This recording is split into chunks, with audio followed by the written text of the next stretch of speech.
Hello मंडळी, स्वागत आहे तुमचं आमच्या व्हिडिओमध्ये। तर तुम्ही पाहू शकता हे आहे सुकट म्हणजे झिंगा, जे बारीक सुकट असतात ते आहे। ठीक आहे, तुम्ही पाहू शकता।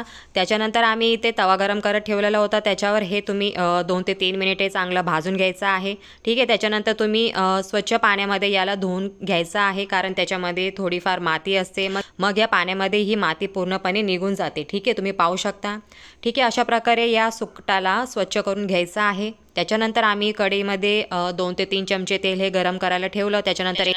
त्याच्यानंतर एक चिरलेला कांदा टाकला, त्याच्यानंतर चवीनुसार मीठ टाकलं आणि त्याच्यानंतर एक टोमॅटो टाकला। ठीक आहे, चांगल्या प्रकारे परतून घ्यायचं आहे। आणि हे सुकट आम्ही हिरव्या मिरचीच्या ठेच्यामध्ये करणार आहोत, म्हणजे तिखट करणार आहोत। लाल चटणी याच्यामध्ये टाकलेली नाही आहे। त्याच्यानंतर आम्ही हळद टाकलेली आहे। चांगल्या प्रकारे हा मसाला मिक्स करून घ्या आणि सर्वात शेवटी मग आपण याच्यामध्ये टाकूयात हे सुकट म्हणजे झिंगा। ठीक आहे, आणि चांगल्या प्रकारे 2 मिनिटे हे वाफून घ्यायचं आहे। मग आपला हा सुकट आणि झिंगा चमचमीत आणि झणझणीत हा खायला रेडी आहे। चला तर मग व्हिडिओ आवडल्यास व्हिडिओला लाईक, शेअर, कॉमेंट आणि चॅनलला सबस्क्राईब नक्की करा आणि फॉलो मी मोर व्हिडिओज।